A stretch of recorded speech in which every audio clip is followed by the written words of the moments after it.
Hi everyone, Namaste, Sauzan Live. Welcome back to a brand new video in this series of videos where I'm walking you through real life Excel scenarios and trying to get best solutions for the problems. So without further ado, let's jump into today's problem. Here I have a sample data which belongs to an insurance company. So basically insurance company have to send SMS to its user saying that your contract will expire within 30 days. So SMS has to be sent before 30 days of the date of expiry. So I need to verify that. I already have the date of SMS over here, but what I don't have is date of expiry. Now date of expiry is nested in this string of data right over here. So I need to extract this date, which is 2022 August 12th, and put it into this column so that I'll be able to use this operation, which is E3 minus B3, and I'll be able to get date of expiry. So how are we going to do that? Let me walk you through an example first. Here we have GL head.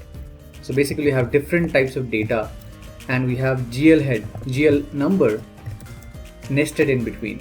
10800 in this case, 9080 in this case, and 10900 in this case. So we need to extract it. So for this we are going to use the mid function. So how does mid function work? It basically extracts a certain string of data from a given cell. So text is from where we are going to extract the data. So this is the text that we are going to extract. We need start number. So start number is basically, so GL number is going to start from the 1, 2, 3, fourth number. So we are gonna use 4 in the formula. Now it says number of characters you want to extract. So we know that GL number is 1, 2, 3, 4, 5 digit long. And if you close this parenthesis and press enter, you'll get this number 10800. So basically we have extracted 10800 from B4 using mid formula. Now the problem with this is that we are using this 4 manually. So if the data changes to, let's say, this, it is not able to extract 900800. So why is that? Because we are using 4 manually. So let us change 4 into something dynamic. Formula. So for this you have to use a different set of formula, which is called find. If you look at these 3 cells, what you'll identify is right next to a hyphen there is this GL account number. Right next to hyphen there is GL account number. Right next to hyphen GL account number. So if we are able to identify this hyphen, we can extract 5 letters starting from that hyphen. Okay. So how this works is this. So we're going to find, what are we going to find? We're going to find hyphen. We're going to find hyphen in this text here. And close the parenthesis. So we know that it's 3. Using this formula, we just found out in which position hyphen is, which is 1, 2, 3. But our GL account number starts from 4, right? So we're going to go here and add +1, which is 4. Which is same as this formula 4. Okay, now you're gonna copy this find formula and paste it over here, and it returns the same result. Now, but now if you copy paste this data into other cells, boom, it is showing exactly what we need. So I hope you understand this. I'll attach links to the file in this description. You can go and follow it around. We're gonna use the same concept and come back to original data set and try to apply the formula over here. So we had hyphen over here, which was common.